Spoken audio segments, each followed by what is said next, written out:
Ainda há muito desperdício na sociedade portuguesa, ainda há muito desperdício nas empresas públicas portuguesas, ainda há muito desperdício nas empresas privadas portuguesas, porventura menos, porque a gestão é mais controlada e, portanto,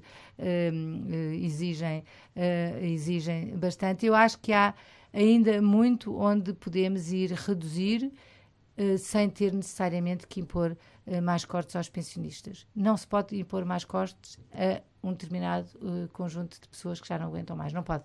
Isso não pode. E eu acho que há limites que não se podem passar. Não se podem passar porque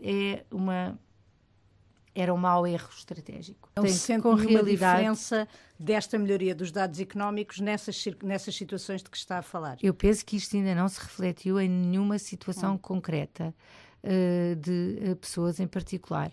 Eu penso que a crise aqui em Portugal ainda está para durar, do ponto de vista das pessoas.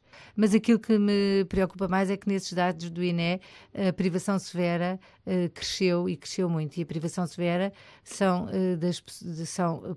pessoas que não têm asseguradas 3 necessidades básicas e isso aumentou.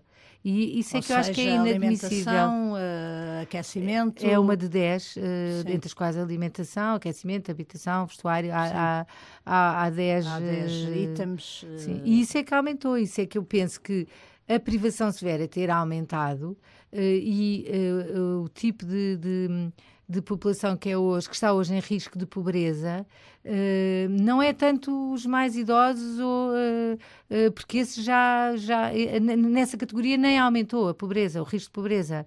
É, sobretudo, uma nova categoria de pessoas que está afastada do mercado de trabalho pela idade, embora sejam novos ainda, entre os 40 e os 50. Alguns trabalhadores pobres. O corte nas prestações sociais é muito difícil para as famílias que vivem com muito pouco dinheiro, porque já não tinham margem para respirar e, portanto, ao cortaram-lhes o resto do oxigênio e, portanto, é muito difícil os cortes nas prestações sociais. E aí nota, por exemplo, algum corte no rendimento social de inserção? Tem notado porque o Governo alega que tem feito uma maior fiscalização.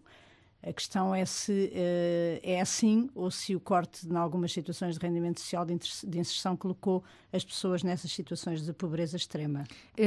Há sempre esta ideia de que há muitas pessoas que viviam sem ter direito ao rendimento social de inserção e que havia muitos abusos no rendimento social de inserção.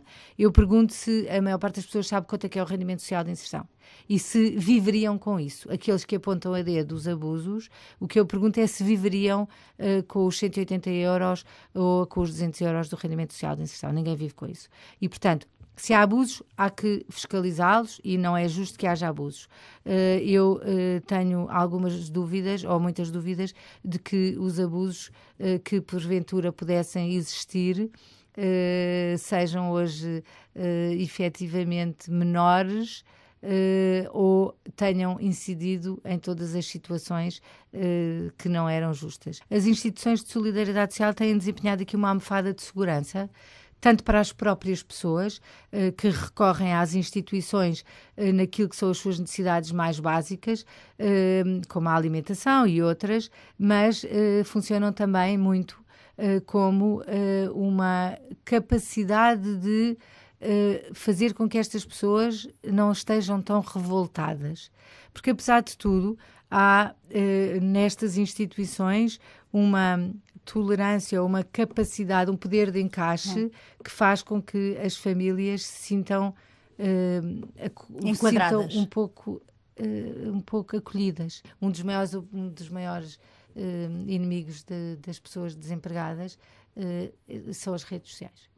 Muitas vezes as pessoas ficam desempregadas e ficam dias e dias inteiros agarradas ao Facebook ou agarradas a jogos ou agarradas a falsos amigos que não existem e vivem uma vida que é uma total ilusão, porque não estão no trabalho, mas como estão agarradas ao computador, pensam que estão a gerar algum trabalho.